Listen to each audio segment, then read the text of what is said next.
Hello and welcome back to another Friday Food Fight. I'm Wes Christian, your host for today, and I am joined again by my co-host, Mr. Bart Christian, nationally recognized speaker and co-founder of Food Handler Solutions and School Food Handler. Now, we're really excited to have a very special guest with us this week.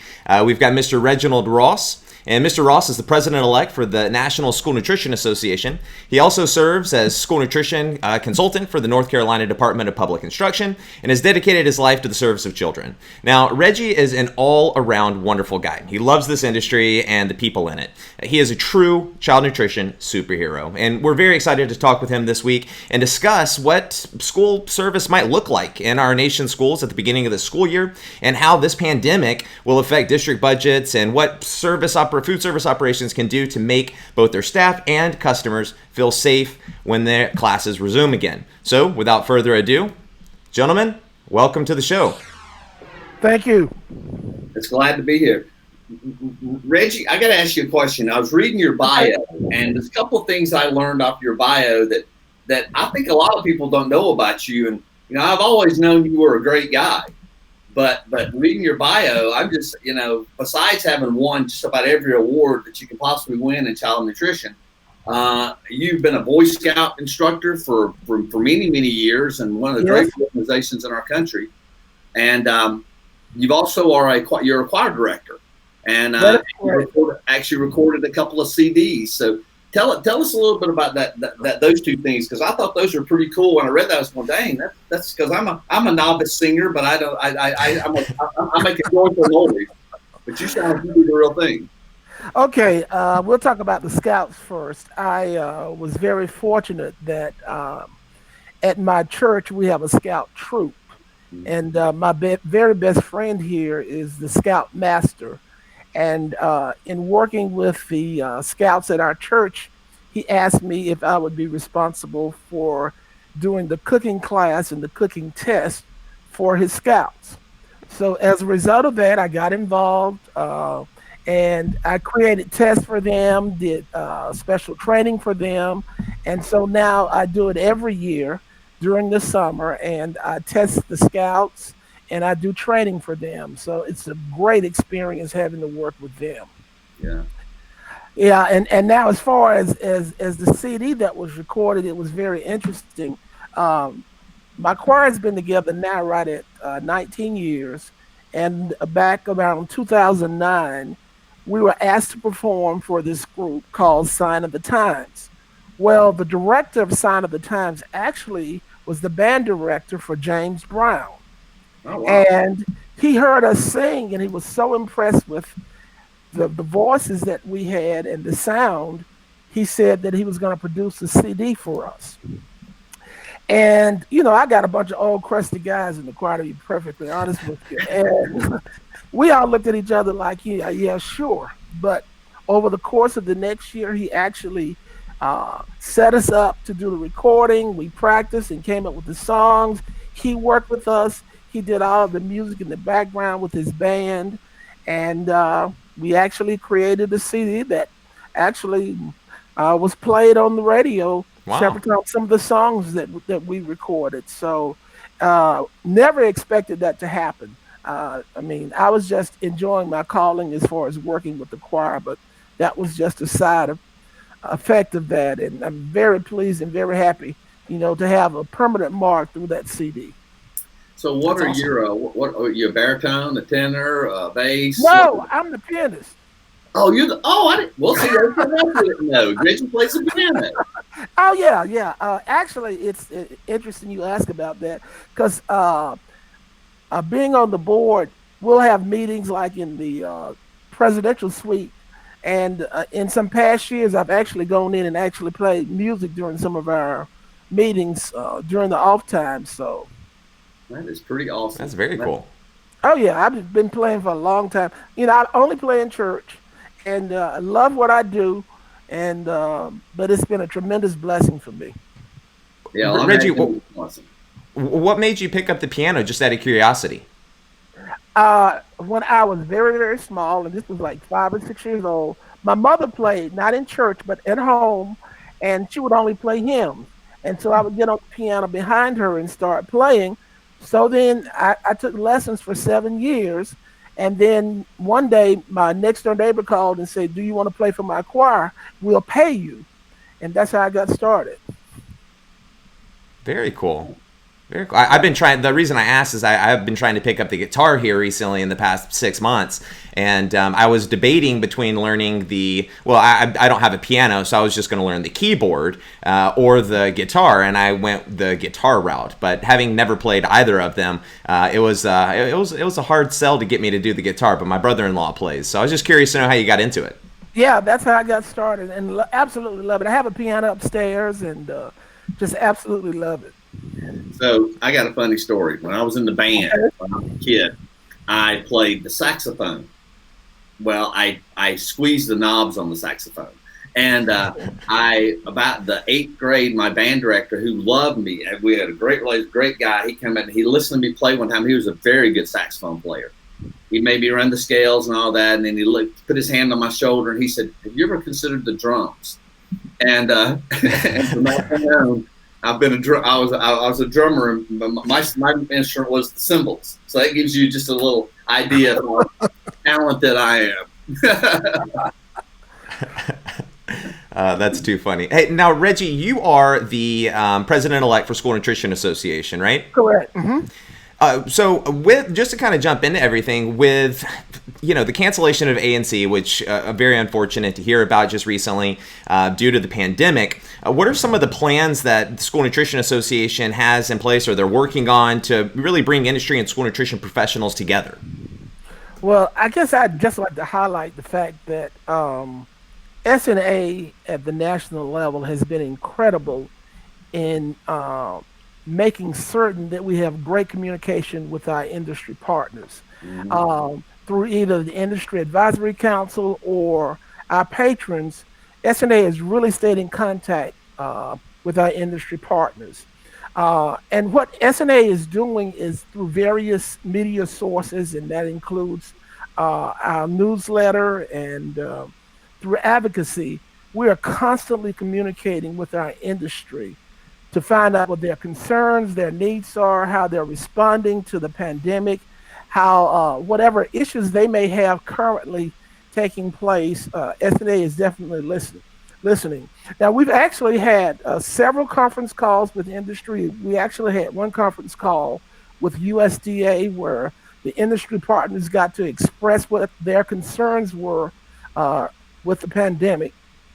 And we've also had other calls with the industry where we've had directors who've come in and spoken about the concerns and the issues that they have from the director level so that industry understands the concerns and issues that we're having at this level. And in addition to that, SNA has published and actually did the very first survey they did with industry to find out what their concerns were and published a great paper relating to what the industry partners' concerns were.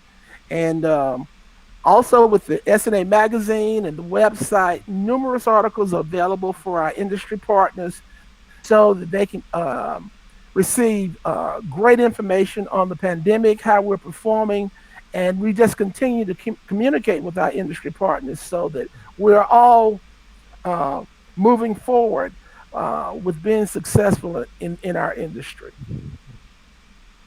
No, And I've been involved in a couple of those calls, though. I haven't been on them live because we do it at the same time. But I've listened to those patron meetings, patron calls, and I agree with you, Reggie. That y'all are doing a great job of keeping us informed and listening to the industry partners. Yes.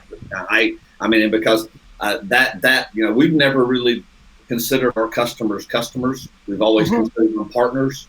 Correct. That's what we really are, and I think now in this, what you guys are doing is just strengthening that even more. So I appreciate it. Oh, I agree wholeheartedly. We have really formed a great relationship that's really actually grown during this process, and we're all in this together because this pandemic is new for everybody, and the fact that we are working so closely together, understanding that we have different concerns, but we're facing the same problem. We continue to work together as a team as we move forward. Yeah. Now, Reggie, let's talk about what you're doing for members and Okay. really getting the folks involved there. What is School Nutrition Association doing to really engage members right now, especially considering that a lot of people are working from home, that they're in kind of a modified work schedule? What types of things are SNA doing? Okay, on that level, again, from the national level, SNA has really done an incredible job in coming up with information to keep our members informed. Uh, if you had the opportunity to see the April issue of the SN magazine, it was totally focused on facing COVID It 19. It was was great, very yeah. a great magazine and great information for all of our essential people that are out there in the field. SNA has published the results of another survey that they did with all of the directors, over 1,800 over the country, where they responded to how they are serving our students out there. The website, again, has great information. We continuously send out updates to all of our members. Um, SNA has been incredible in working with USDA and with Congress to bring forth the issues and concerns of our members. All of these waivers came about because SNA was listening to the membership about the concerns out there and working in their particular district.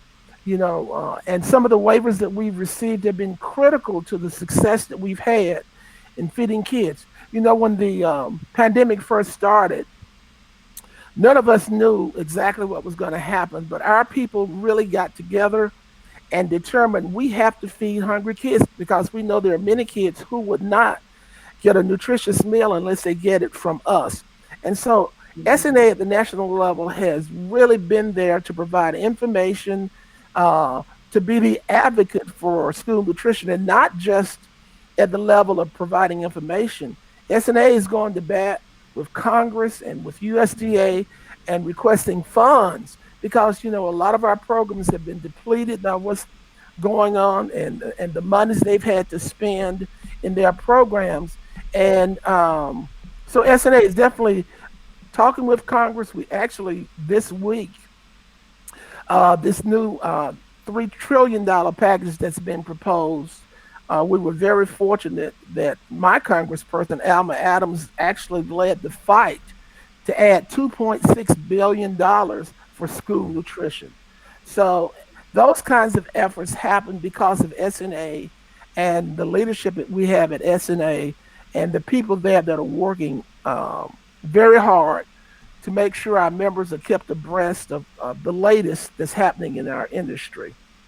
And in addition to that, one other thing I want to mention is that we've also had virtual leadership meetings and webinars where we talk about some of the concerns and issues that are being faced currently in our industry. And at the end of this month, we actually have a virtual leadership conference planned so that we'll be working with our leaders at the various state levels uh, to bring them more information about how we move forward in our industry. Mm. Now, you mentioned talking with leaders on the state level. What are you hearing in regard to state conferences and association meetings that are, I guess, scheduled for the remainder of this school year? Okay, what I've heard thus far is that all of the state conferences that were scheduled through June have been canceled as of this time.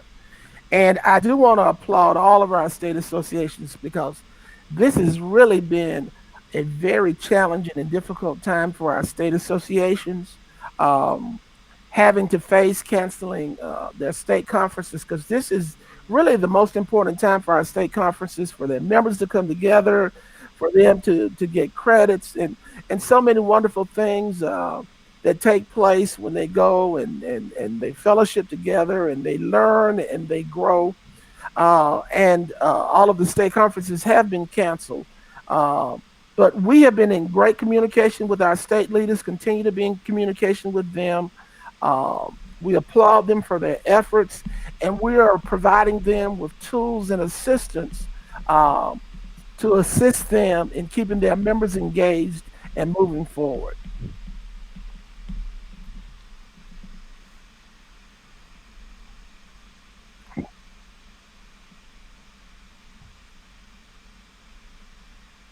Okay.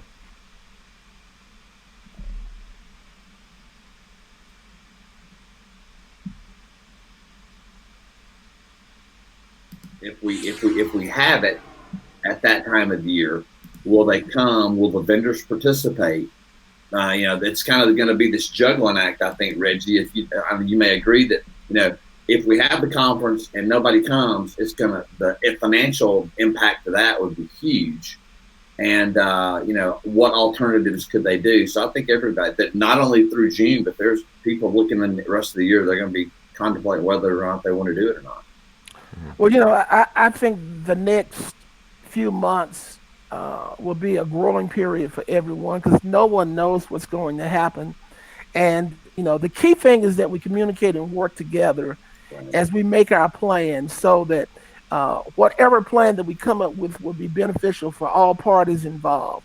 But we don't know what's going to happen in August and September or October even, or even January. So, but we do have to plan for the future and continue working towards the future. And we know that we will come back and we'll get back to our glory days, the conferences that we've had, We and will. everyone coming together. Yes, we will. Now, you mentioned planning for the future and planning for this upcoming school year. I know that we don't have a crystal ball and we can't see the future, but what do you think this upcoming school year might look like? Just so that you can maybe give a piece of advice for folks that are planning for next year. What should they plan for? Okay. I think one of the advantages that I have in working as a consultant for the state agency is that I get to look at numerous school food authorities. And based on what I'm seeing, everyone is doing something a little different. Everyone's planning differently. And I think what's critical at this point is that as a school nutrition administrator or director, that you become involved with your administration in making the plans for this year. We cannot sit outside of those rooms when they're making decisions with decisions that will impact us in school nutrition. We have to be at the table.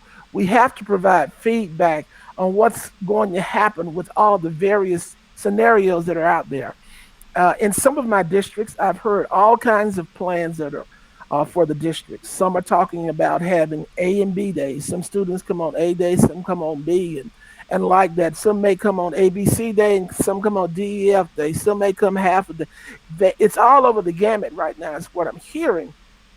But the important thing about that is that we have to understand that if we go to several of these plans, or if we go to feeding students in the classroom versus feeding in the cafeteria, it's going to impact us. It's going to impact industry in terms of what we provide. So we have to be at the table to talk about all of these issues so that we will be prepared as we move forward.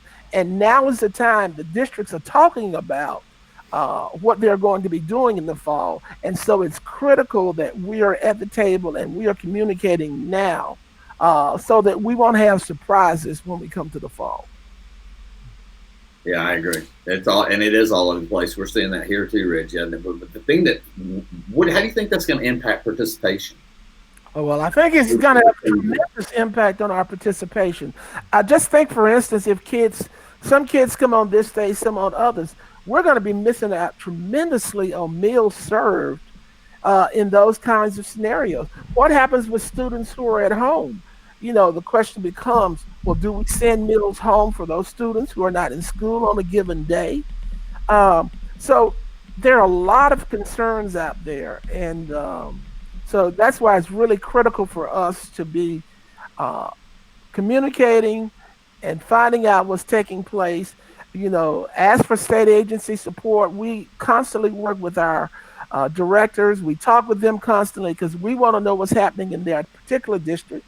So if we can assist in whatever way we can, we're there and we're available to assist them.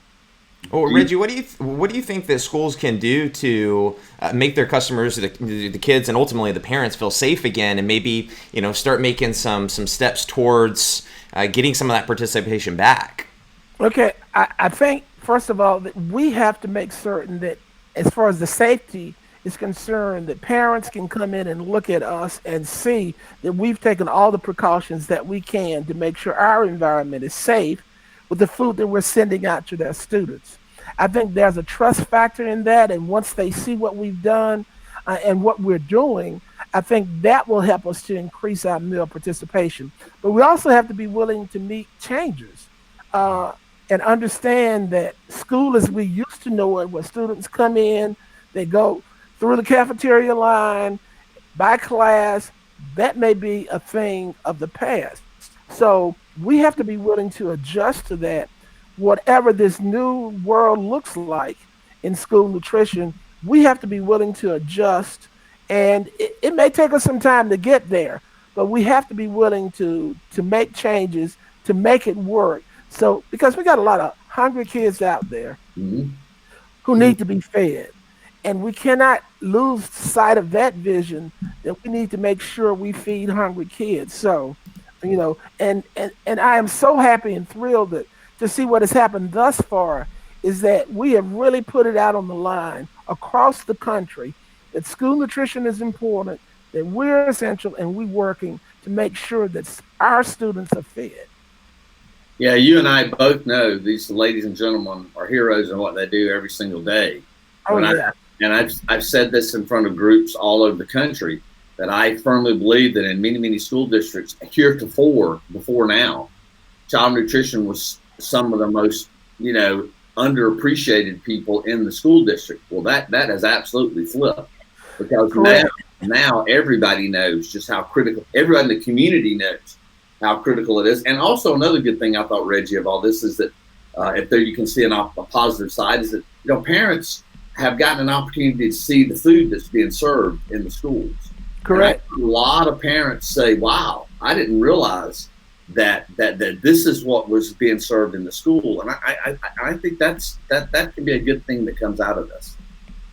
Well, we have even gone beyond just making certain that our students are fed. We're making sure that families are fed. I've Amen. had I've had districts that I mean they literally box up meals for the entire week Hmm. for the kids, but families can enjoy some of the food. And with all of the people who are unemployed, all of this taking place out in our society at this time, we have really served a great purpose. And it's good that we've finally gotten recognition from people outside of our industry. We have always appreciated the efforts of our employees, but it's good now that someone else really appreciates our efforts and what we're doing. Do you see Now, the with USDA waivers being extended? Yes, actually, they extended 4 waivers this morning. Oh, hmm. Yes, breaking news. yeah, that was breaking news this Yeah. morning that we had 4 of the waivers that were extended. Now, with the lower participation, this is obviously going to affect districts' budgets. Correct. When we're looking at budgets for this upcoming year, how do you see the impact carrying over into next year? And is there any news coming about increased funding from the federal government for school meal programs? One of the things that we're asking for from the federal level is that those funds that have been allocated for the 2020 school year, that once we take out for the meals and the appropriations for those meals that have been served, we need to give those funds back to our school nutrition industry for our various districts throughout the country. Those funds have already been allocated, and based off of our numbers, they're not going to be spent because we will not be getting the reimbursements for meals because we're currently not near the levels. We may be at 30, 40% of the meals that we customarily serve. So there is money out there. In addition to that, again, this newest bill that's been offered uh, through the House would appropriate additional funds for school nutrition. And now, in addition, we have different states who have different appropriations. Some states are providing additional funds. In the state of North Carolina, I am pleased to announce that the House and the Senate actually appropriated an additional funds of $75 million for our school nutrition programs, which will be a benefit for our programs here in our state. And there are other states still contemplating doing various types of funding for their different programs. Um, but we can't do it all by ourselves. We have to have some assistance to keep all of our programs afloat. But I am very grateful again to our advocacy team and they are working hand in hand with Congress and USDA, and they really are going to bat for school nutrition to get additional funding for our programs. That's great news. Now you mentioned in North Carolina. Now over in North Carolina, you serve as a consultant for the North Carolina Department of Public Instruction, correct? That is correct. And I have about 11 counties that I'm personally the consultant for in the Charlotte area. So in that role that you carry over there in North Carolina, have you heard anything about administrative review process changing, any additional items? Obviously there's going to be a lot of procedural things that districts are putting into place when it comes to safety. Is there anything from the state level that you've heard coming down the pipes? Well, the only change that we have currently made is that we are currently doing desk audits from our homes currently versus going out to the actual schools. Now, as we move forward for the fall, um, based on all what we have been doing in the past, we may make some of these adjustments, but we don't know yet because we have been so focused on supplying all of our school food authorities with the work and the help that they need. So we have not started to focus on what may take place. Now, we do have a schedule currently for administrative reviews for the next school year. But again, we'll have to wait and see whether or not we'll be able to move forward with that schedule as we get closer to the beginning of the school year. But I will say, be ready for change. And just like I say for our school food authorities, we also at the state agency have to be ready for change and to make modifications. So that could happen. Yeah. Now, Reggie, in the last couple of minutes here, we're getting pretty close to our time. We like to try and keep it to around a 30-minute format. So in kind of closing, with the show and what we do here for our Friday Food Fights, we talk a lot about change on the show. But I wanted to ask you, what type of opportunities do you see on the horizon for food service operators as they're going in and planning for this upcoming school year? Well, what I see as far as the future is concerned is that anytime that there's a great challenge for any of us, it affords us the opportunity to grow and to come up with new ideas that we probably would never have even thought of previously. I think before the pandemic, we'd make some changes, but I think the pandemic has forced us to really meet the needs of people where they are.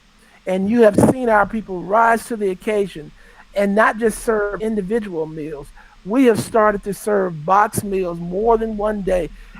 We have started to make those kinds of adjustments.